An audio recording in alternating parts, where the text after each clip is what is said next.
Sucedieron esas cosas. Háblame, háblame, háblame, dime por qué sucedieron esas cosas. Háblenme.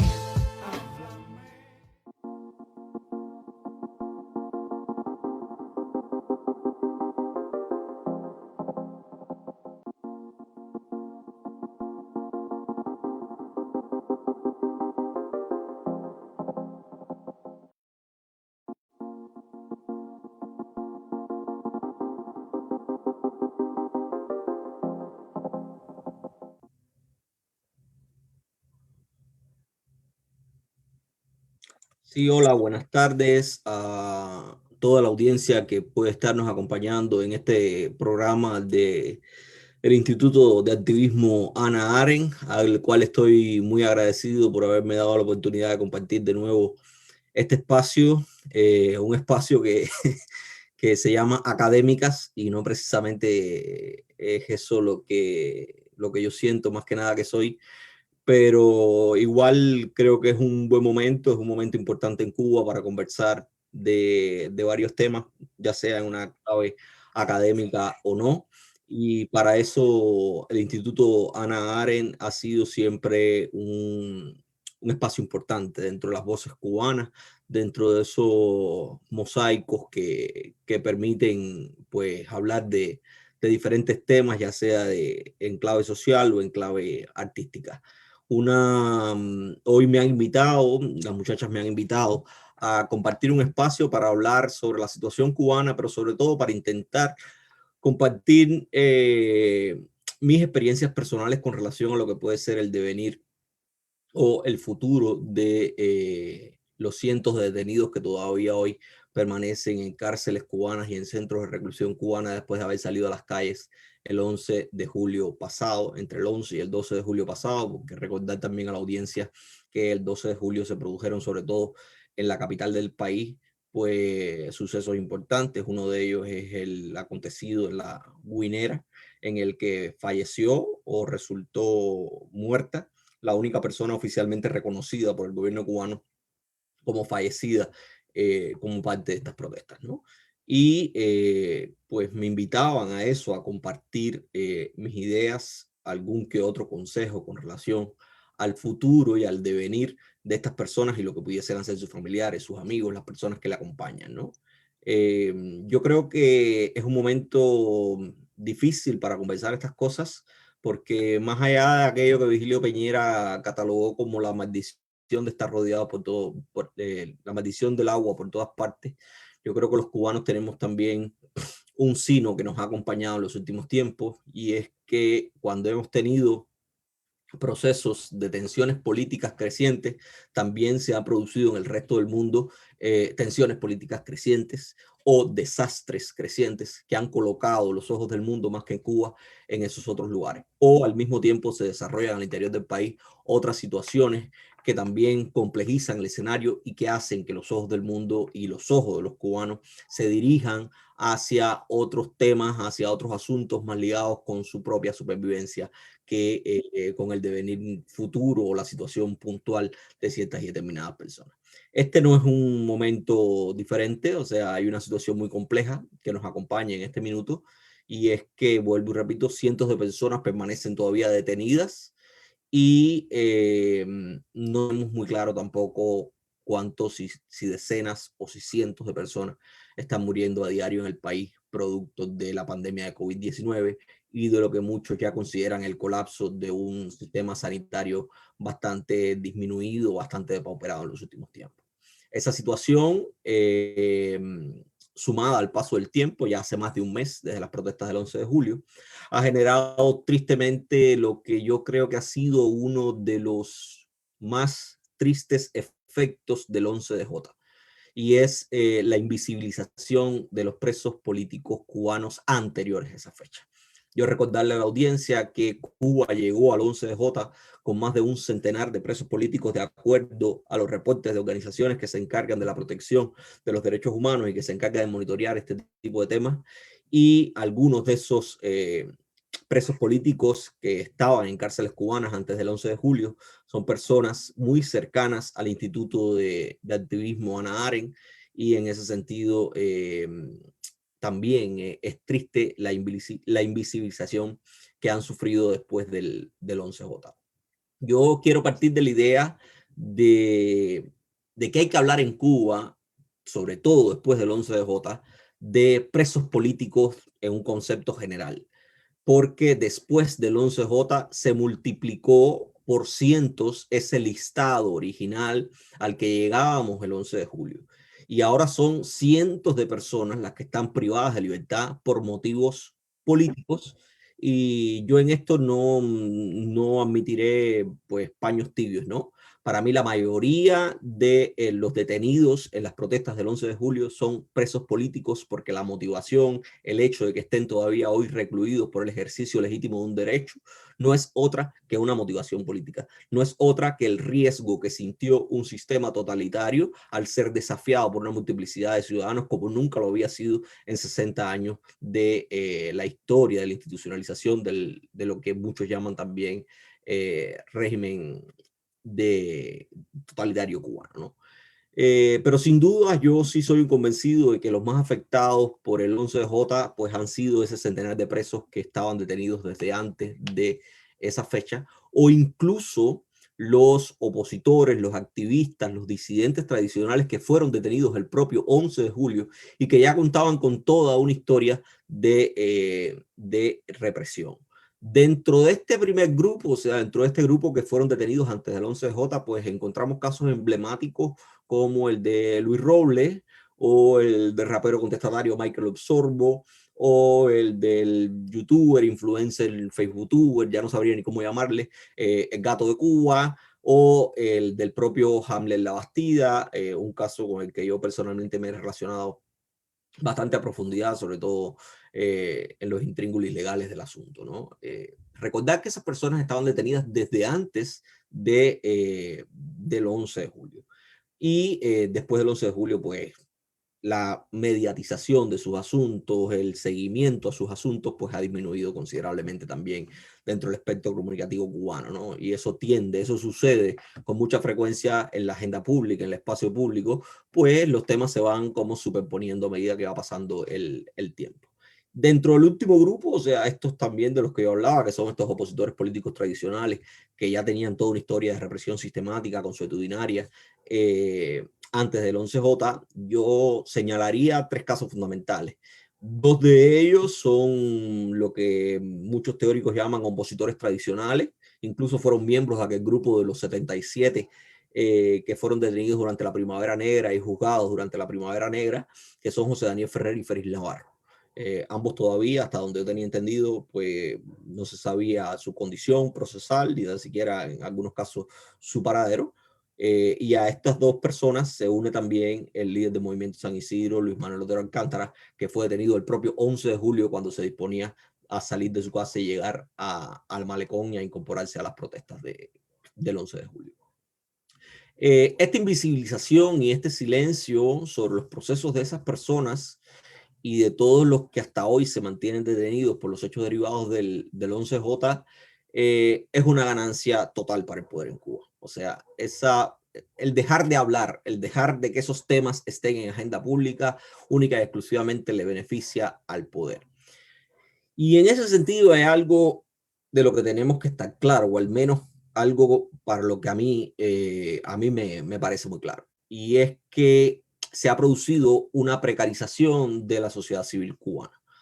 Durante el 2014-2016 pudimos haber visto un proceso de florecimiento, diversificación, crecimiento y quizás activación política de nuevos actores y organizaciones en el escenario político cubano. Eso muchos teóricos le llamaron una reactivación de la sociedad civil cubana, pero esa reactivación desde noviembre de 2020 ha ido menguando. Y ha ido menguando única y exclusivamente porque el poder que se vio desafiado el 27 de noviembre del 2020 con la sentada frente a la sede del Ministerio de Cultura en La Habana, luego de esa sorpresa, sin duda, muchísima gente están de acuerdo en que lo que sucedió el 27 de noviembre en La Habana sucedió, entre otras cosas, porque la ciudadanía tomó por asalto y por sorpresa al poder. Pues ese poder, después de esa sorpresa, se rearticuló y la rearticulación lo hizo responder como único sabe. O sea, hay una esencia del poder en Cuba que no tiene absolutamente nada que ver con la política de actores externos, que no tiene absolutamente nada que ver con el bloqueo, las sanciones o el embargo norteamericano, como querramos llamarle. Si quieren le podemos llamar bloqueo, porque ese es el término que utiliza las Naciones Unidas para señalar el bloqueo. Esa represión que expresa el gobierno cubano no es una represión que dependa de esa política. Es una represión endógena, es una represión que es parte de la esencia misma del sistema. Ese sistema después del 27N se rearticuló, vuelvo y repito, y respondió como esencialmente sabe responder, y es con represión. Una represión que desde mi punto de vista se profundizó también después del Congreso del Partido en abril de 2020 y que tuvo muestras de materialización en el inicio de múltiples procesos penales en contra de figuras claves del movimiento 27N y el movimiento San Isidro. Ahí están las medidas cautelares de reclusión domiciliaria que sufrieron activistas como Caterina Bisquet, Camila Lobón, Lara Croft o Yamilka, ahora no recuerdo cuál es el apellido real de Yamilka, o la propia Tania Oruguera, que es una de las impulsoras de este espacio en el que me han invitado también a conversar. Eso es mucho hoy, eso que muchos no consideran ni tan siquiera una sociedad civil. O sea, hay mucha gente hoy que está hablando de que esto que existe en Cuba es apenas una sociedad civil en ciernes, es apenas una sociedad civil que se está construyendo. Está mucho más desarticulado. O sea, ese espacio de convergencia de actores políticos, de organizaciones no reconocidas legalmente, producto de esa propia represión, hoy está más desarticulado y desmantelada que nunca. Una de las características del 11J, y eso hay que decirlo también, es que no tuvo nada que ver con esos actores de la sociedad civil alternativa. El 11J fue un estallido social sin un liderazgo definido, lo cual, desde mi punto de vista, también pudo haber jugado en su contra. O sea, la falta de liderazgo del 11J puede haber contribuido a el hecho de que no fuera señalado, que no haya podido ser señalado hasta la fecha, aun y cuando el poder se haya esforzado por incluir esa matriz de opinión. El 11J hoy todavía no ha podido ser vinculado con ningún actor en específico, con ningún grupo en específico de la sociedad civil cubana. Fue simplemente una muestra espontánea de activo. Pero esa falta de liderazgo, esa falta de gente que hubiese podido encauzar políticamente esa muestra de activo ciudadana, pues también pudo haber jugado en contra del desarrollo mismo de lo que ocurrió en Cuba el 11 de julio. Yo creo también que amén de la existencia de ese escenario de quizás de desprotección, quizás de desarticulación,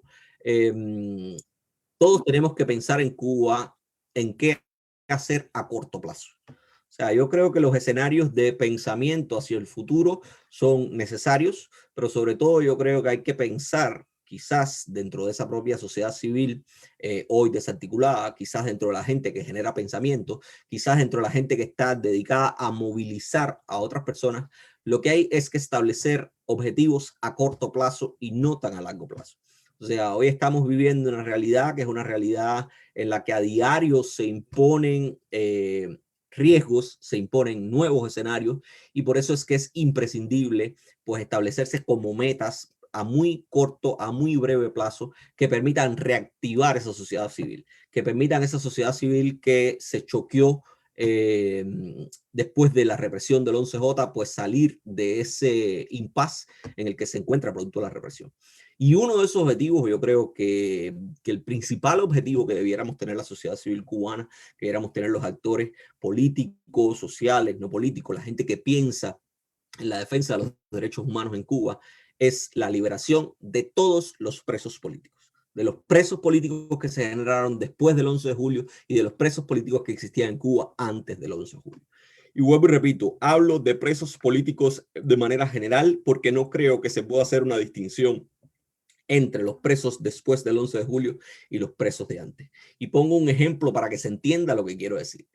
A muchos de los protestantes del 11 de julio, hoy el gobierno le ha dado un tratamiento administrativo, o sea, le han impuesto multas o a lo largo de los días simplemente los han liberado sin más. Es una tendencia también que ha utilizado el gobierno de utilizar la prisión provisional, o sea, el poder mantener a la gente en prisión durante el tiempo que entiendan y después liberarlo a medida que las tensiones se vayan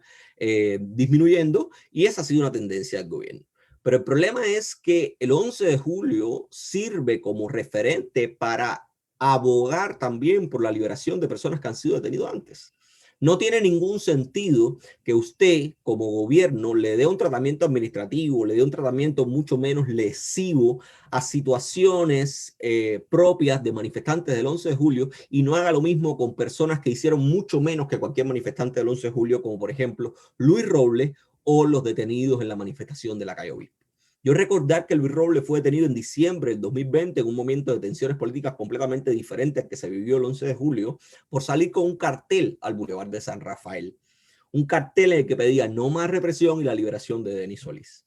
La conducta de Luis Robles no tiene nada que envidiarle, no es nada diferente a cualquier conducta de cualquiera de los manifestantes pacíficos el 11 de julio. Por tanto, yo creo que el 11 de julio nos ha ofrecido a los cubanos una justificación más para poder apelar a esa semiótica que hay detrás del 11 de julio, a la respuesta estatal que ha habido detrás del 11 de julio, para apelar por la liberación de esas personas que también fueron detenidos y fueron reprimidos con anterioridad a esa fecha. Entonces, yo soy un convencido de que no hay nada que dificulte impulsar una acción que tenga como objetivo común la liberación de todos los presos políticos cubanos. A fin de cuentas, yo creo que en Cuba también tenemos que dejar de identificar espacios que nos separan, temas que nos separan y comenzar a actuar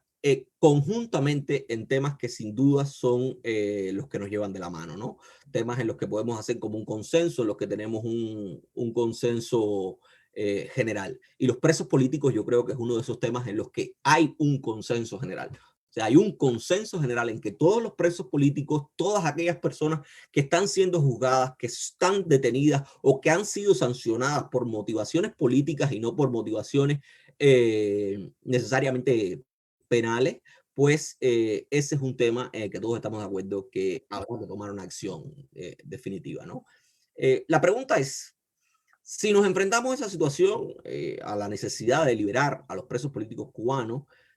¿quién impulsará una campaña como esa cuando vivimos una situación de desesperación total en Cuba? O sea, súmenle a eso ya no solo una sociedad civil menguada, sino también hablando de una sociedad económicamente débil, hablando de una sociedad sanitariamente superada en la que se están muriendo personas todos los días, en las que las personas ya no solo se enfrentan a la carencia de alimentos, sino también se enfrentan a la carencia de medicinas, a el efecto de contar con una asistencia medianamente regular en caso de una enfermedad. O sea, estamos viviendo una situación compleja en la sociedad cubana. ¿Cómo enfrentar una campaña entonces con relación a la liberación de los presos políticos cuando la gente lo que está pensando es en sobrevivir más que en lograr un acto altruista como el que pudiera ser la liberación de estas personas? Esta no es una pregunta sencilla de responder. Yo creo que la sociedad civil lo ha intentado. O sea, la sociedad civil ha intentado imponer agenda, ha intentado impulsar una agenda en la que los presos políticos pues estén en el centro de esa agenda. Y ahí están las iniciativas que se han impulsado por ese colectivo de mujeres grandioso que se ha dedicado desde el 11DJ a contabilizar y monitorear a los detenidos. Recientemente liberaron una petición que está abierta a la recogida de firmas en Change.org, que es una petición en la que se impulsa, vuelvo y repito, la recogida de firmas para lograr la liberación de esos presos políticos. Sin embargo, yo soy un convencido también de que en esta ocasión el poder no se moverá solo con una acción virtual. O sea, el poder se ha acostumbrado a manejar la acción virtual y en ese sentido,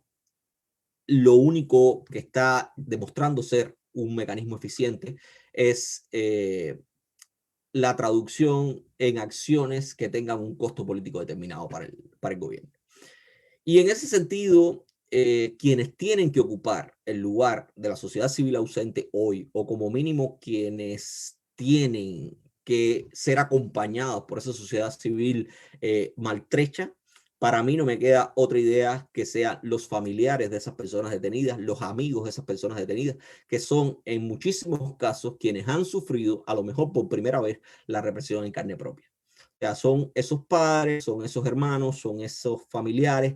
que han visto que al cabo de un mes y tanto después de que sus familiares participaron en una protesta pacífica, pues no han sido liberados. Los familiares que saben o que tienen noticias de que sus familiares han sido torturados, los testimonios de tortura son pocos, pero están ahí. O sea, si esos existen, yo estoy seguro que habrá cientos más, porque fue una situación de descontrol total. Y esas son las personas que tendrán que impulsar, desde mi punto de vista, acompañada por la sociedad civil, un movimiento telúrico que busque la liberación, o que ponga en el centro la liberación de los presos políticos. Yo puedo entender que hay una situación difícil en Cuba, que hay una situación complicada desde el punto de vista sanitario, desde el punto de vista humano incluso, pero hay algo que para mí está muy claro. Mientras más se dilate la excarcelación de los presos políticos cubanos, más se dilatará la democratización de la isla. Yo creo por eso que la liberación de los presos políticos, que son esa gente que pusieron el cuerpo por ti, por mí, por los cubanos al salir a la calle, que hoy están sufriendo esas consecuencias, es el paso principal para impulsar la democratización de la isla, por dos razones fundamentales. La primera razón es que esas personas que salieron por primera vez a la calle a poner el cuerpo, que fueron valientes, que hicieron lo que muchos desde la mitología, la clasificación del cubano entendieron que no podía ser posible, si no se sienten acompañados, son gente que quedarán defraudados. Son gente que pasarán de haber sufrido la represión, pasarán a sufrir el silencio por haberse sentido solos. Y de ahí que como sociedad civil, como sociedad de forma general, pues yo creo que tengamos que tenerlos a ellos en un primerísimo punto a momento de establecer prioridades. Yo sí creo que mientras el poder sienta que puede mantener en la cárcel a cientos de personas que le desafiaron, y si los puede mantener sin ningún costo político, además, no tendrá ninguna necesidad de modificar su conducta. O sea, mientras el poder sienta que puede mantener a todas esas a todas esas personas en prisión sin que le cueste absolutamente nada, pues seguirá haciendo lo que hasta hoy ha hecho, que es ir modificando su conducta en dependencia de las necesidades, ir destapando la olla de presión, ir liberando presión a medida que las necesidades se lo establezcan. Yo pongo un ejemplo de cómo ese mismo poder se ha ido acomodando en Cuba ante las necesidades y las vicisitudes. Y lo pongo pensando en las manifestaciones del 11J y la reacción inicial después de las manifestaciones del 11J. Si todos recuerdan, el poder intentó darle una salida rápida a la situación del 11J, y esa salida rápida pasaba por la utilización de una figura legal que en Cuba muchísimos a lo mejor conocen, que son los procesos sumarios. Es un proceso ausente de muchísimas garantías, es un proceso que han utilizado en muchísimas otras ocasiones para sancionar la disidencia política. Ahí está el ejemplo de Denis Solís. O sea, ese fue el proceso que se utilizó para juzgar a Denis Solís en menos de 3 días, sin abogado, y es el mismo que se utilizó al inicio o inmediatamente después de las protestas para juzgar, al menos hasta el 4 de agosto de 2021, se habían juzgado 62 personas por la vía del proceso sumario. Estas son cifras oficiales. Y de esas 62 personas, 40 de ellas fueron sancionadas sin la presencia de un abogado. El proceso sumario, si bien legalmente permite ese tipo de situaciones, se había mantenido siempre como en una nebulosa, ¿no? Porque esos casos pues no tenían la dimensión internacional, no salían necesariamente no eran objeto de atención mundial, ¿no? Pero, sin embargo, el 11DJ recolocó toda la atención del mundo nuevamente en Cuba, y sobre todo estos procesos sumarios que para el imaginario de la democracia occidental, pues no se concibe que una persona pueda ser juzgada sin defensa, sin un abogado, porque sencillamente la defensa es un derecho humano al cual las personas no pueden renunciar. O sea, la teoría del gobierno cubano siempre ha sido, esas personas no tuvieron abogados porque renunciaron a su derecho de tener un abogado. Pero lo cierto es que esa lógica no cabe dentro de la propia lógica del mundo occidental, porque los derechos humanos son irrenunciables. Usted no puede renunciar a un derecho que lo convierte a usted en persona, porque usted estaría renunciando, usted estaría permitiendo que alguien lo colocara en una categoría inferior a la del ser humano. Y eso no es posible, no es posible, es la lógica de los derechos humanos. Sin embargo, esa es la lógica que ha mantenido el gobierno cubano. Y ha tenido que salir al paso a eso porque la prensa internacional, la comunidad internacional los ha señalado por ese motivo. Pero eso ha hecho que ese mismo poder que se ha visto señalado, pues reestructure su forma de tratar a las personas que le desafiaron. Eso no quiere decir que el poder haya renunciado a la represión. Eso no quiere decir que el poder haya renunciado al juzgamiento de los cientos de personas que salieron el 11 de julio a la calle. Eso lo que quiere decir es que el poder ha tenido que cambiar su forma de actuar. Y ha cambiado su forma de actuar a partir de la detención o al menos la suspensión del uso de los procesos sumarios para criminalizar lo que sucedió en Cuba el 11 de julio. No hemos tenido noticia, al menos yo no he tenido noticia, de la producción de nuevos procesos sumarios en contra de los manifestantes. Aquí hay una señal llamativa, ¿no? Y es que al paso de más de un mes de las protestas ya no tiene ningún sentido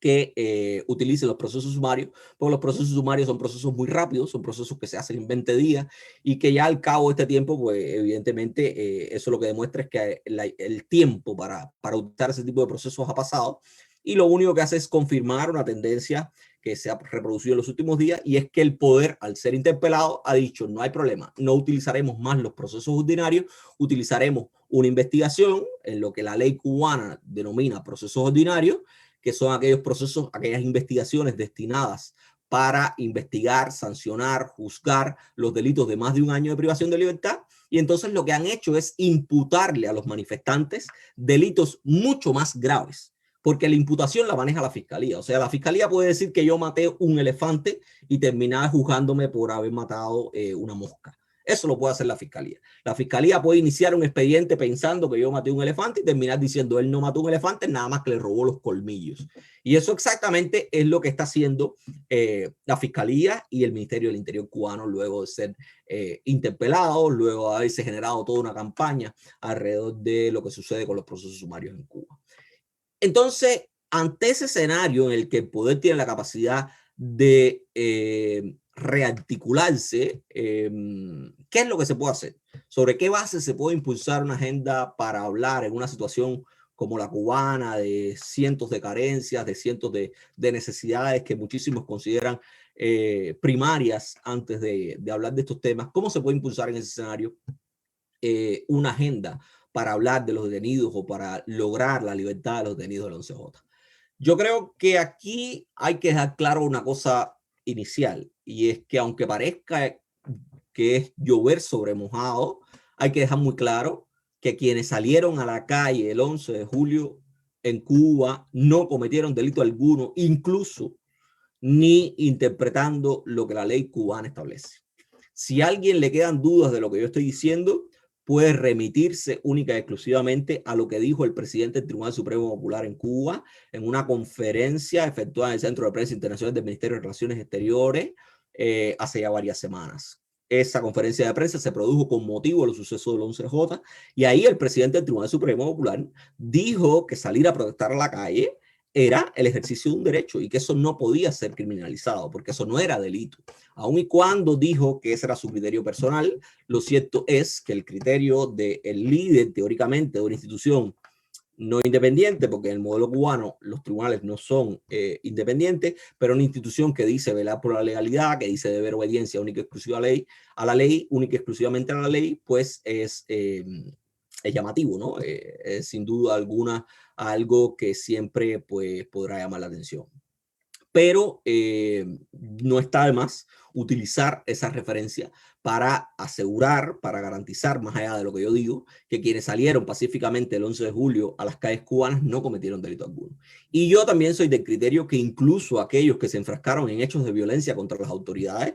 puede que no hayan cometido delito alguno si actuaron en respuesta al probado exceso de uso de fuerza que en muchos casos se llevó a cabo por la policía o incluso por las brigadas paramilitares de choque que fueron toleradas, impulsadas por la propia policía para hacerle frente a los manifestantes. De eso hay evidencia sobrada.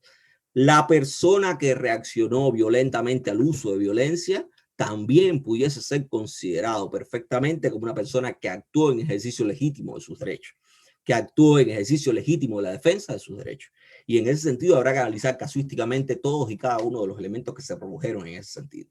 Y yo en este punto voy a dejar claro otra cosa que a mí me parece completamente desacertada con relación al 11DJ y que está estrechamente vinculada a la posible comisión de hechos delictivos por el hecho de haber salido a protestar el 11 de julio en Cuba. Yo he leído a varios cientistas sociales, bueno, a varias personas que se consideran a sí mismos científicos sociales, algunos de hecho de mucho renombre, hablar en los últimos días, los he leído, los he visto incluso, hablar en los últimos días en la misma cuerda del poder cubano y afirmar que hubo grupos de manifestantes que estuvieron financiados desde el exterior y además cumplieron con una agenda política muy clara. Yo, sin duda alguna, tengo que decir que esa es una afirmación para la que hasta la fecha no se ha liberado evidencia alguna, ni tan siquiera por el poder cubano. Ni tan siquiera las autoridades cubanas, tan necesitadas de verificar un discurso como ese, impulsado por cientistas sociales en Cuba, han podido confirmar una tesis como esa. Entonces, esos que se dicen científicos sociales, que han afirmado con igual, cosa igual, mucho más, y lo han dicho desde la comodidad de la emigración, y sin haber hecho ni siquiera un estudio de campo que lo corrobore, no están haciendo ciencia. Me disculpan, pero están simplemente haciendo propaganda y sosteniendo la apertura de una puerta que conduce al mantenimiento de la represión en contra de personas que a todas luces se encuentran recluidos injustificadamente.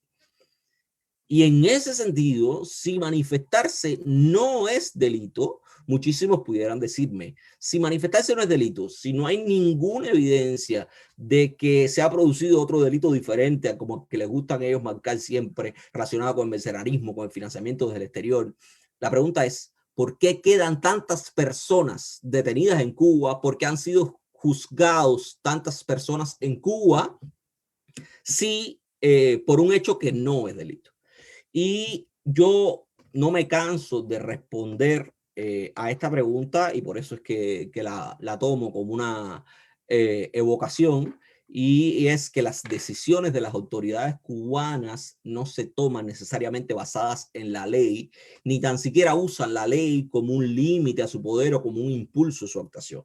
Las decisiones del poder en Cuba se basan en criterios políticos de conveniencia.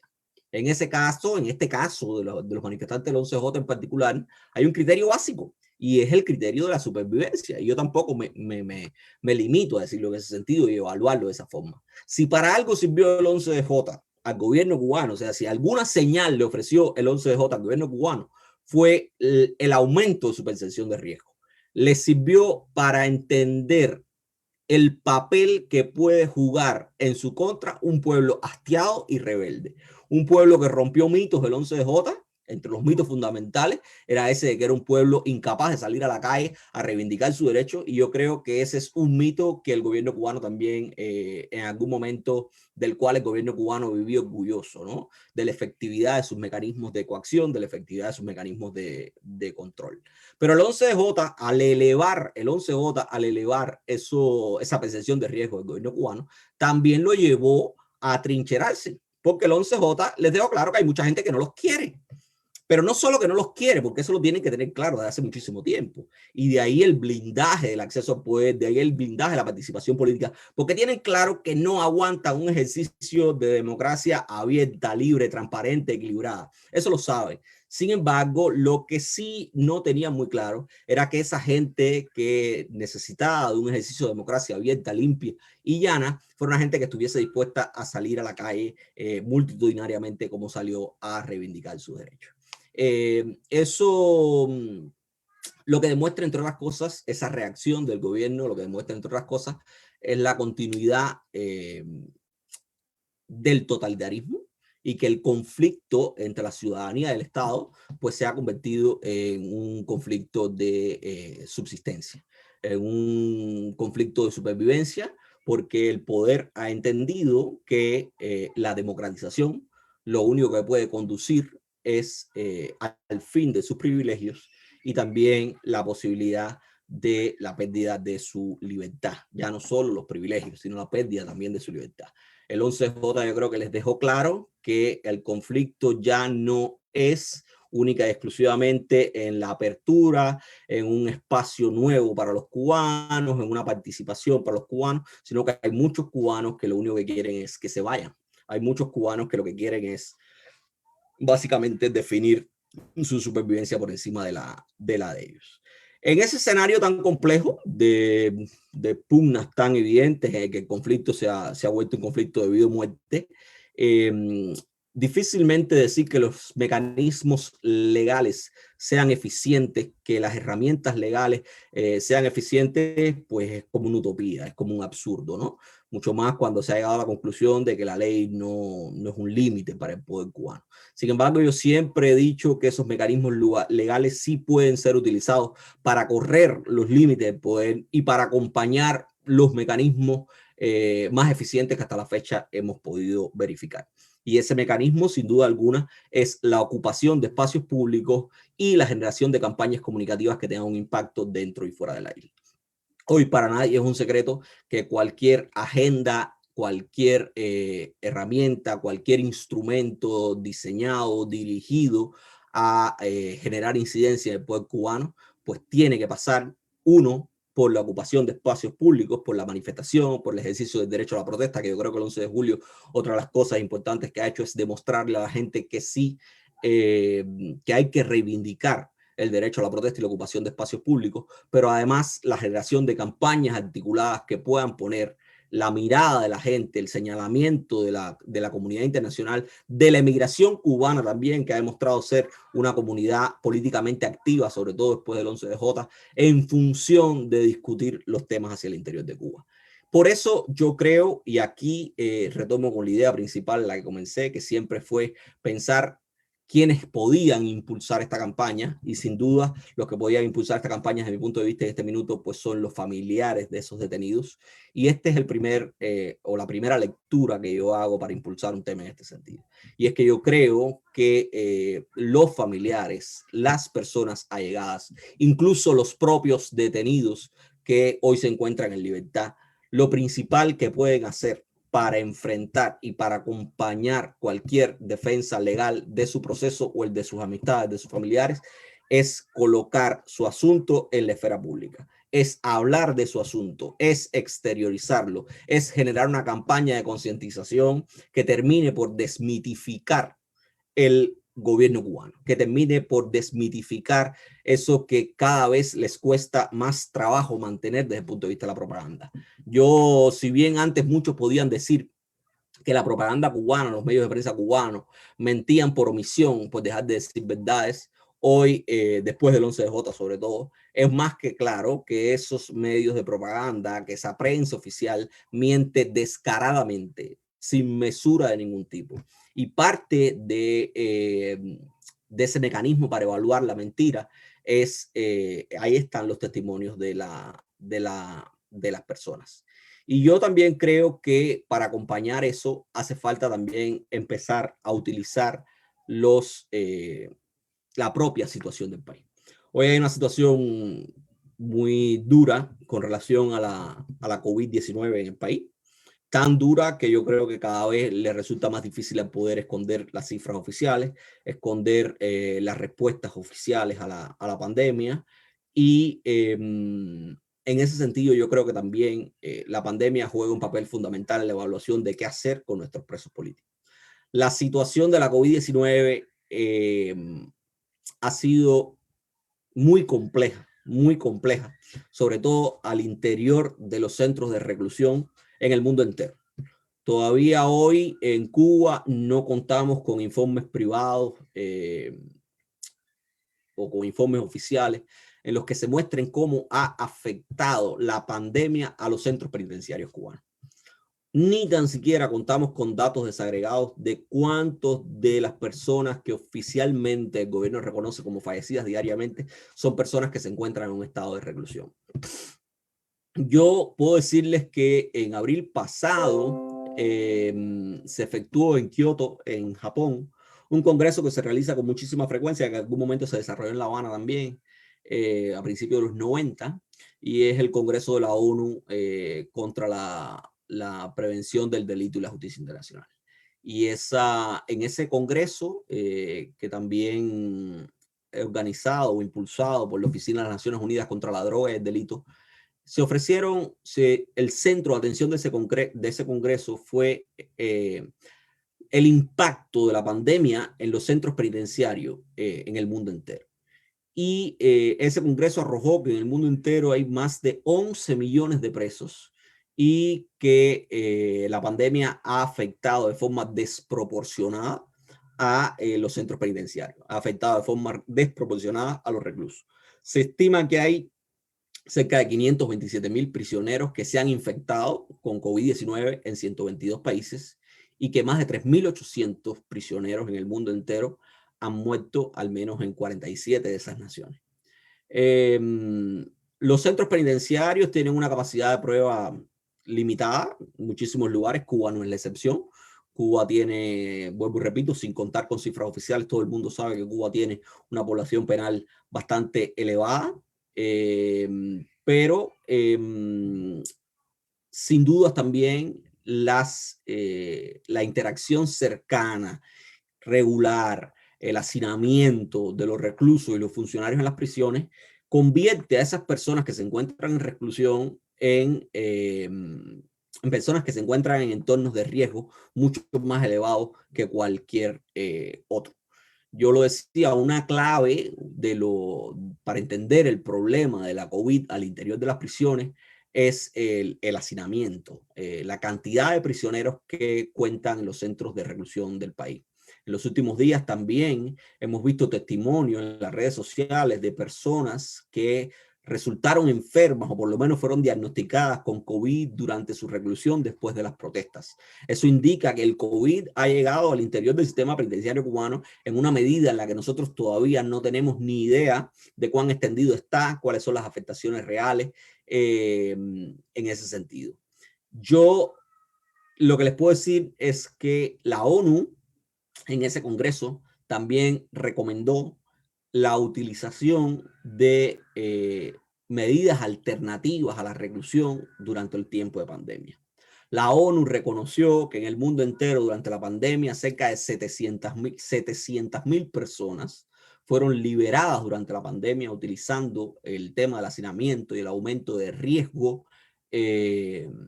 como parte de la reclusión como una de las justificaciones para la liberación de estas personas. Y yo me pregunto en ese sentido, yo creo que este es uno de los razonamientos que pudiésemos tener también para impulsar cualquier idea, cualquier campaña en función de visibilizar ese asunto. Y es, ¿cuál es el escenario real en Cuba al interior de las prisiones con COVID-19? ¿Y por qué, si el escenario general del país es un escenario nefasto, es un escenario en el que la COVID ha alcanzado niveles impensados, lo que ha hecho el gobierno es aumentar dramáticamente en escasas semanas el número de detenidos, el número de recluidos, y estoy utilizando las cientos de personas detenidas que han sido documentadas por los actores cubanos. Y yo creo que si no se quiere pensar en un tema de política, si no se quiere pensar en un tema de colocar el debate alrededor de si es más o menos factible impulsar argumentos políticos, argumentos jurídicos para lograr la liberación de los presos del 11J y los presos políticos cubanos de forma general, yo creo que sí podemos empezar a preguntarle al poder por qué razón en un momento donde la pandemia ha resultado ser completamente descontrolada, pues el gobierno cubano apuesta por la reclusión, por el aumento de la reclusión de las personas y no por la liberación. y no por la liberación de gente que ha cometido delitos menores, por gente que ni tan siquiera, de acuerdo a la lógica del presidente del Tribunal Supremo Popular, pues ha cometido delito alguno. Y yo creo que aquí sí vienen entonces el pensar qué se puede hacer para intentar contar con un resguardo que dirían muchos de activismo legal, ¿no? O sea, hay mucha gente que están pensando en utilizar, vuelvo y repito, los mecanismos legales como formas de impulso del poder. Yo creo que ha llegado el momento, o está llegando el momento, de también pensar que esas campañas tengan un reflejo en una acción concreta que pueda ser llevada a cabo por los familiares, más allá de poner eso en la palestra pública, más allá de poner el caso de su familiar en la esfera pública, ¿no? Y es el hecho de que lo que ha sucedido también es que quienes han puesto el tema de su familiar en la esfera pública, pues han ganado quizás tiempo porque han logrado la escarcelación de ese familiar, pero una vez que se produce la escarcelación, también han generado silencio, ¿no? O sea, tienen un objetivo básico, que es la escarcelación. Al lograr la escarcelación, pues ahí se genera silencio. Ahí entonces empiezan las discusiones, una discusión que quizás podamos tener en otro momento determinado, y es cómo impulsar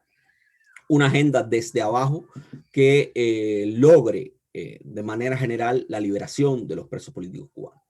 Y yo creo que esa agenda hay que pensársela a partir de utilizar un mecanismo legal como excusa. Y para mí hay dos mecanismos legales fundamentales que se pueden utilizar y que han sido otrora utilizados como símbolo para generar discusiones en torno a Cuba. Fíjense que digo como símbolos para generar discusiones en torno a Cuba, porque no estoy hablando que sean las soluciones para el problema cubano. Estoy diciendo que son mecanismos legales que tienen que acompañar la acción de articulación. Y uno de esos mecanismos legales, yo lo he dicho en otra oportunidad, para mí esa es una discusión profunda que no creo que podamos tener en este momento porque no tengo interlocutor tampoco, estaría ofreciendo única y exclusivamente mis ideas. Es el impulso desde abajo, más que en una campaña virtual, una campaña de recogida de firmas que puede implicar la ocupación de espacios públicos para impulsar o al menos para dejar claro el sentimiento general o el sentimiento amplio de un sector importante de la ciudadanía cubana que está dispuesto a luchar por la liberación de los presos políticos cubanos. Y para eso hay un mecanismo en la ley, que es un mecanismo que se utilizó ya en su momento por el Movimiento Cristiano de Liberación Nacional al presentar el proyecto Varela. Y me refiero a una iniciativa legislativa popular en el sentido de que puede ser un mecanismo para articular gente en Cuba, al interior de Cuba, y que traspase el espacio virtual, que traspase la recogida de firmas en una plataforma virtual y que se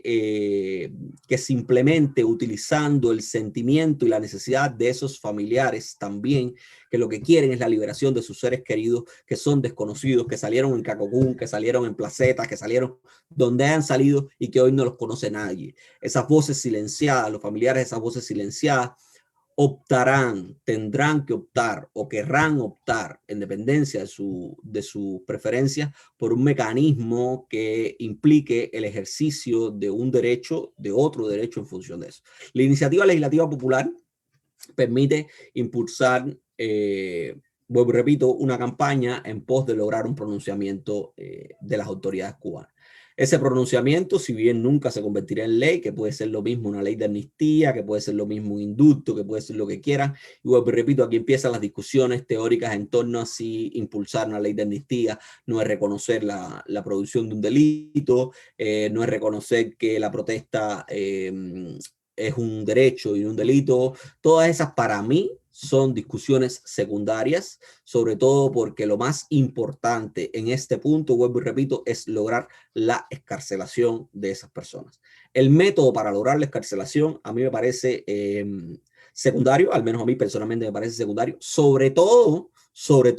si la propuesta de ese método no es una propuesta impuesta por el gobierno. No es una propuesta indicada por el gobierno, sino que es una propuesta que nace desde abajo, que es impulsada quizás, vuelvo y repito, por los familiares, los amigos, los parientes de esos cientos de detenidos, que en su mayoría son jóvenes, algunos de ellos menores de edad, y que tienen que ver con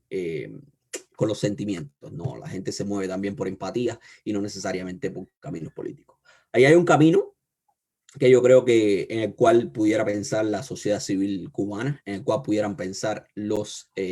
familiares de esos manifestantes. Y el otro camino es el camino de del impulso de la publicidad de todos y cada uno de las herramientas legales que utilicen para la defensa de esas personas. Es muy llamativo cómo el poder también ha intentado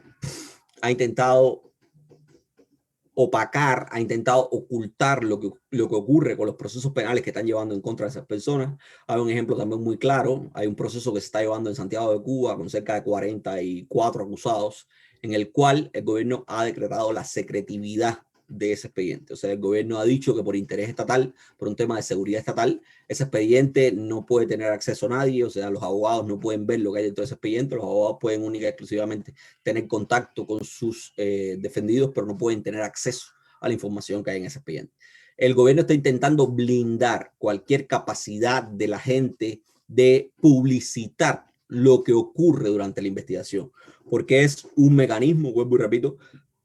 que permite dos cosas fundamentales. La primera, generar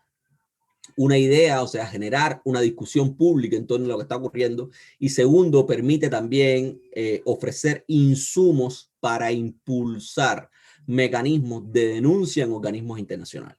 Usted difícilmente pueda obtener la atención de organismos internacionales si no tiene un elemento documental detrás, si no tiene una prueba de lo que realmente sucede. Y ahí la importancia de que los familiares también pongan a disposición de la agenda pública, pongan a disposición de los organismos que se encargan de este tipo de procederes la información que necesitan para impulsar cualquier mecanismo. Aquí yo llamo la atención porque recientemente el Observatorio Cubano de Derechos Humanos ha liberado lo que parece ser parte del informe criminalístico de la muerte de Dewey Laurencio Tejada. Dewey Laurencio Tejada fue el muchacho que murió el 12 de julio durante las manifestaciones en La Guinera. Murió a partir de un disparo que recibió, y ese informe que ha liberado el Observatorio Cubano de Derechos Humanos y ha podido ser liberado por el Observatorio Cubano de Derechos Humanos, entre otras cosas, porque alguien se lo ofreció, alguien que tuvo acceso de primera mano a ese informe, pues se lo envió al observatorio. Ese informe certifica que Dewey Laurencio Tejada fue baleado por la espalda. O sea, el orificio de entrada de ese proyectil, además de haberle dado en un pulmón, en su pulmón izquierdo, es un orificio de entrada por su espalda. Y eso vuelve a poner de nuevo en tela de juicio la actuación de la policía, que siempre ha justificado la producción de un hecho de este tipo como un acto de legítima defensa. Y aquí recuerdo en 2020, le recuerdo también a la audiencia, en 2020 el caso de Hansel Ernesto, que también fue justificado como un acto de legítima defensa por parte del oficial agresor, que también fue validado por la espalda. Pero todas estas cosas, todas estas discusiones públicas que colocan de nuevo la necesidad de que haya actores independientes que evalúen lo que sucede en Cuba, que vean lo que sucede en Cuba, única y exclusivamente se puede impulsar a partir de la obtención de elementos de este tipo. Y yo creo que eso pasa también por la percepción que pueda tener la gente de cuán grave o si el exponer públicamente lo que está ocurriendo en Cuba pudiese agravar la situación suya personal, la situación de su familiar en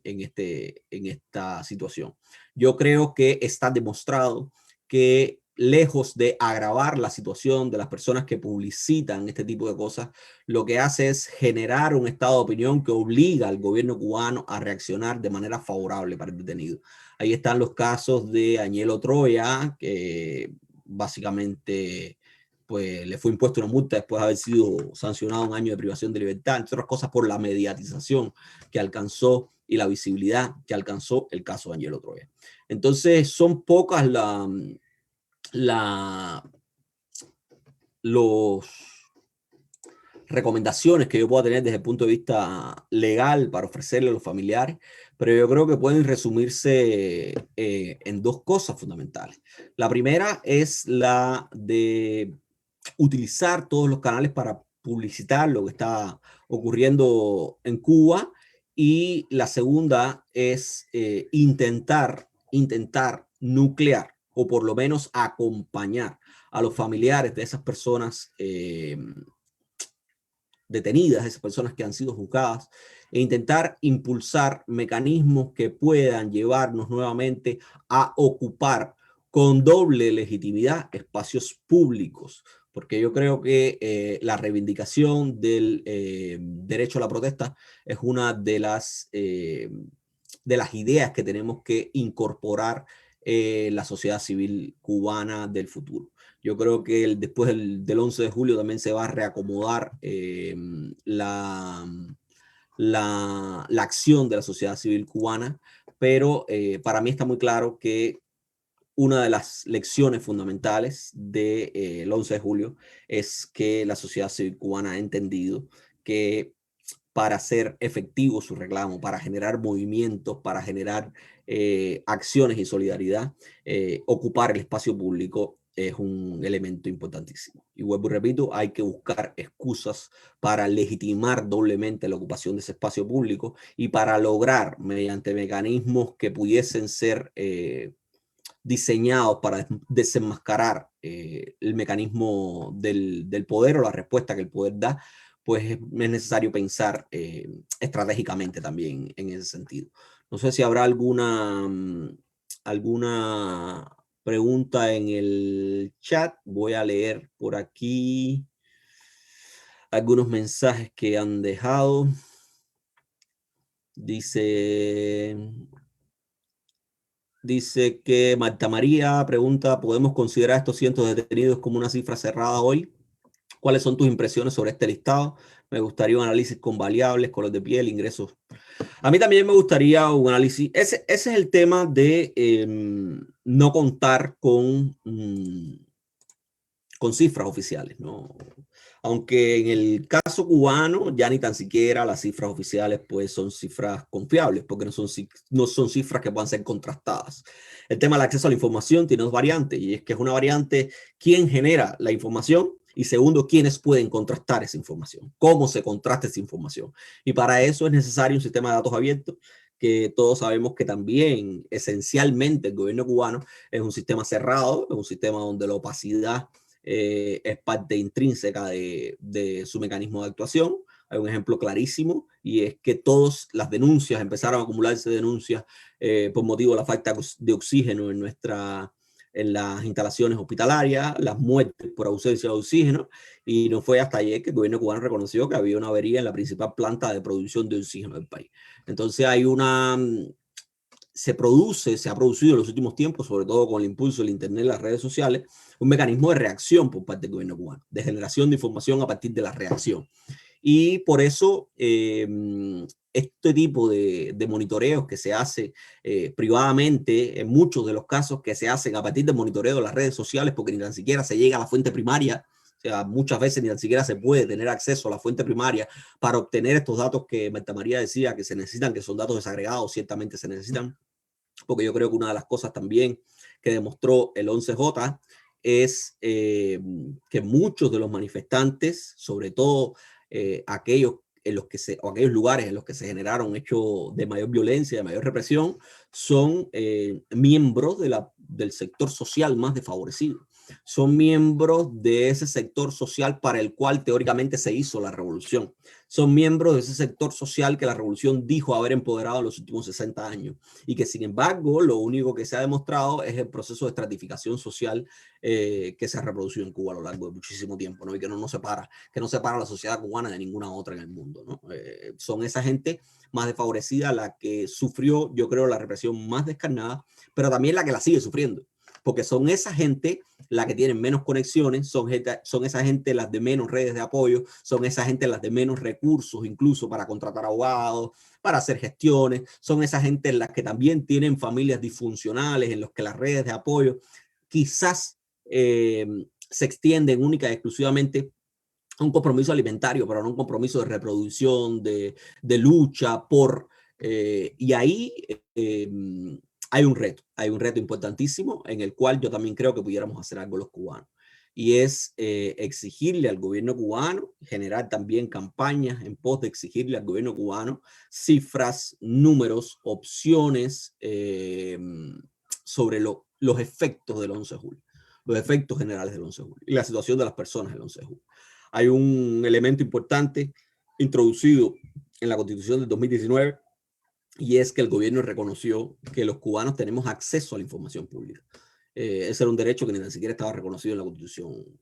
anterior. Yo no estoy diciendo que el hecho de su traducción a la Constitución de 2019 sea una garantía per se de que los cubanos tenemos derecho a acceso a la información. Yo estaría mintiendo si lo digo de esa manera. Pero lo que sí estoy diciendo es que el hecho de que esté ahí nos permite a los cubanos impulsar campañas pensando en tener eso como centro y utilizar un derecho reconocido por el propio Estado como centro. Y que sea el Estado el que lo niegue, y que sea el Estado el que reprima por el ejercicio del derecho. Lo único que estaríamos sería contribuyendo a la continuación de esa desmitificación que muchísimos cubanos vieron el 11 de julio. Muchísimos cubanos que vivían en Cuba sobreviviendo, muchísimos cubanos que no querían participar políticamente porque sabían que eso tenía un costo, pero que son cientos de cubanos que hoy tienen un amigo, que hoy tienen un primo, que hoy tienen un pariente que sufrió cárcel, que sufrió un palo en la cabeza, que sufrió represión por haber salido el 11 de julio. Y esas son la gente con las que tenemos, yo creo, que empezar a articular, ¿no?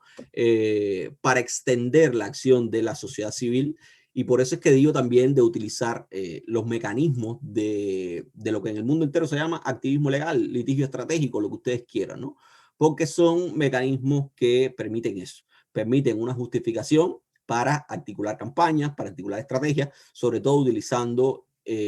la fuerza del oponente. O sea, eso es judo básico. Héctor también me pregunta sobre la dictadura cubana se especializa en encerrar 77 y te libera después a 7. Esa desproporción enseguece la necesidad de exigencia y cambios estructurales. Eso es real, por eso yo siempre he dicho que hay que también empezar a pensar como sociedad civil o incluso como las personas que generan pensamiento, hay que empezar a desnudar ese tipo de procedimientos. ¿Cuáles son los procedimientos que utiliza el poder cubano para reacomodarse ante situaciones determinadas? Y lo que está utilizando el poder cubano no es otra cosa que una variante tipo C de esto mismo que decía Héctor, ¿no? O sea,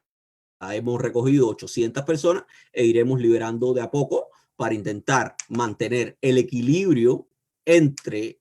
el mensaje que quiero entregarle a la gente, y es que salir a la calle, desafiar al poder, pues tiene consecuencias y puede tener consecuencias graves, porque yo le digo a la gente, ¿de qué sirve que usted le imponga una multa a una persona que salió a protestar si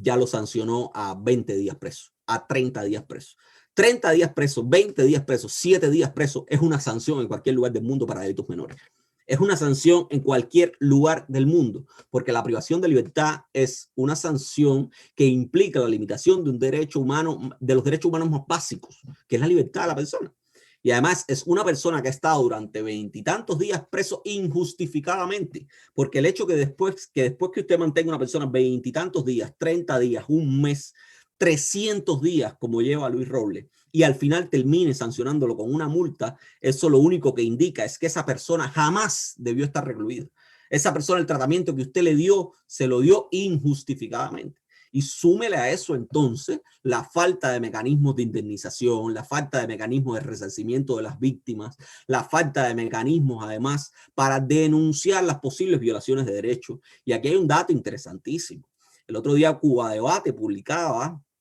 un texto en el cual hacían alusión de estos desequilibrios. O sea, es completamente llamativo que el gobierno cubano haya tenido la capacidad de juzgar en cuestión de días a decenas de personas, que haya tenido la capacidad de investigar y de sancionar a decenas de manifestantes, incluso un año de privación de libertad, y al cabo de más de un mes de las protestas, al cabo de más de un mes de que el pueblo de Cuba y el mundo entero hubiese visto ejercicios de medidos de fuerza, hubiese visto palos, hubiese visto arrastre de la gente, pero además hubiese escuchado en primera persona testimonios de gente que fueron víctimas de tortura, el gobierno cubano no haya publicado ni tan siquiera el inicio de una investigación en contra de algunos de los victimarios de esos testimoniantes. Ahí tienen el testimonio de Leonardo Romero Negrín, que además de testimoniarlo para los medios de prensa cubanos, también sus familiares interpusieron el único mecanismo legal que tienen los cubanos para proteger la vulneración de derechos, y es una queja ante la fiscalía. Todavía hoy no ha recibido respuesta, pero Cuba Debate dijo el otro día que se habían recibido 47 quejas relacionadas con los hechos del 11 de julio, y hasta el 4 de agosto habían respondido 12, y en ninguna de esas 12 habían encontrado violaciones de los derechos humanos. Tienen que investigar para encontrar violaciones de derechos humanos cuando tienen cientos de imágenes que muestran a las fuerzas del orden, disculpen, reprimiendo a mansalva a manifestantes pacíficos. Parece que no.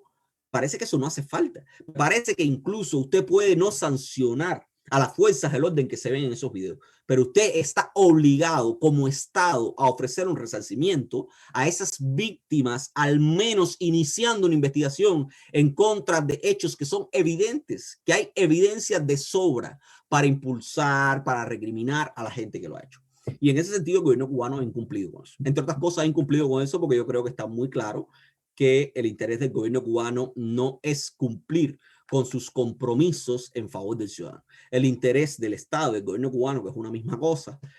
a derecha, es única y exclusivamente mantener a toda costa su supervivencia, incluso si su supervivencia depende de la limitación de derechos de los ciudadanos, porque así ha sido durante 60 años. Lo único que vimos el 11 de J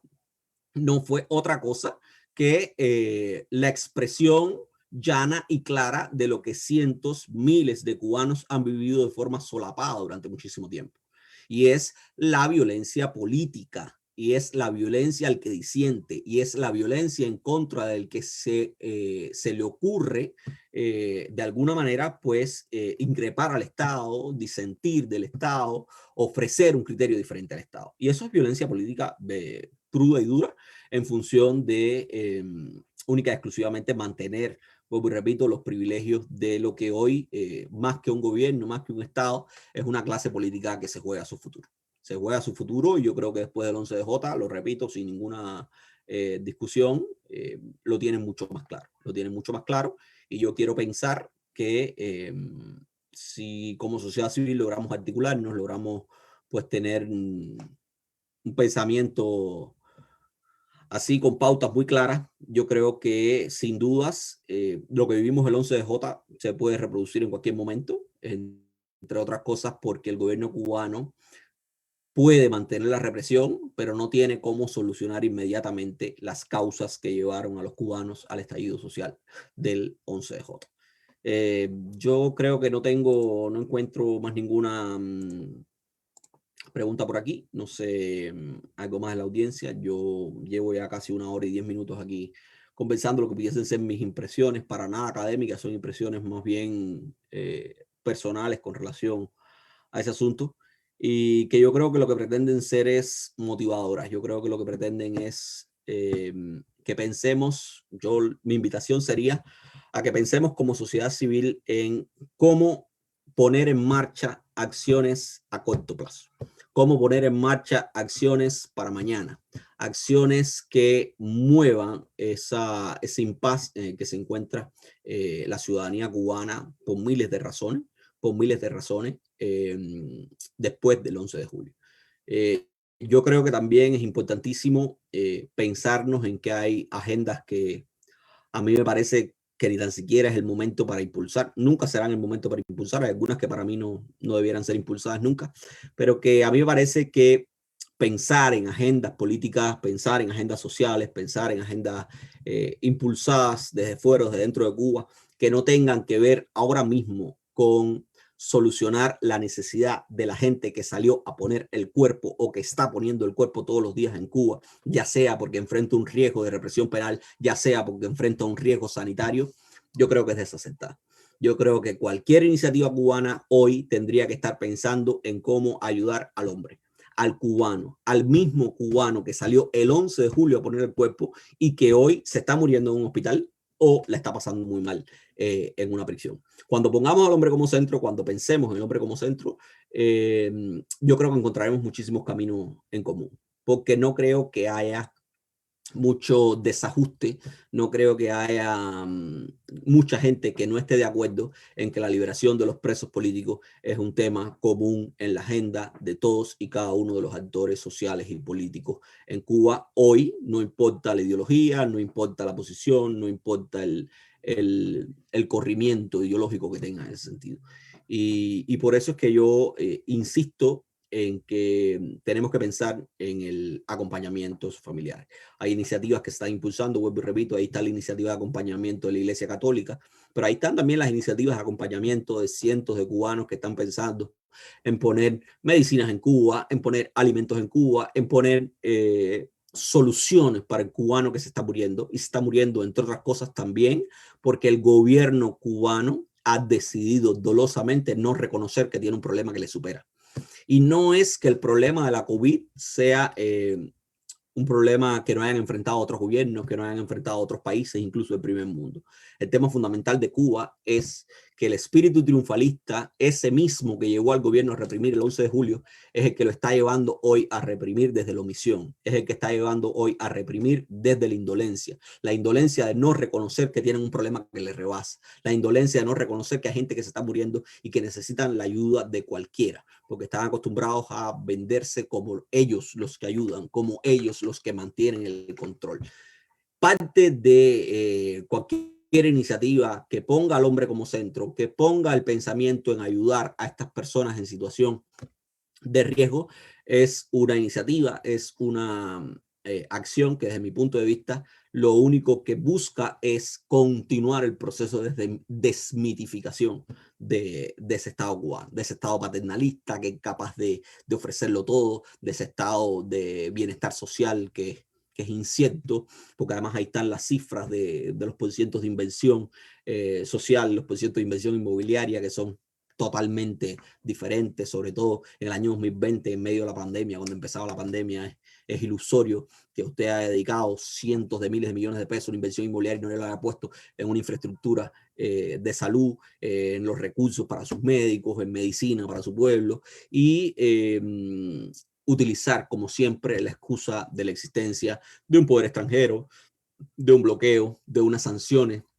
que pueden y debieron haber tenido algún papel en el estallido social del 11J, pero que en cualquier caso, desde mi punto de vista y de muchas personas con las que he tenido la posibilidad de hablar, también es un papel secundario. Por eso es que yo insisto en la idea en que hay que acompañar y pensar en ofrecer soluciones que pongan a esas personas en situación de riesgo en el centro. Y pueden ser utilizando mecanismos legales o no, toda vez que, vuelvo y repito, la ley cada vez va siendo un instrumento de acompañamiento y no un instrumento de transformación. O sea, para mí está cada vez más claro que ese es un sistema, o sea, el sistema cubano, el régimen cubano, como querramos llamarle, es un sistema que no podrá ser modificado legalmente. Es un sistema que no podrá ser modificado utilizando el propio entramado normativo que él se ha dado a sí mismo. Entre otras cosas porque ellos son capaces de bypassear ese mecanismo. Pero sí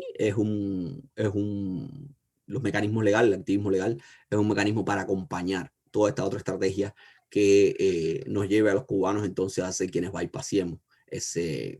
sistema que no tiene la ley como centro. Yo ahora sí termino. Le doy las gracias a todos los que estuvieron en la transmisión. Y nada, muchas gracias también a Instar, a Tania, a Minta por la invitación, y esperemos que podamos repetirle en algún momento. Muchísimas gracias.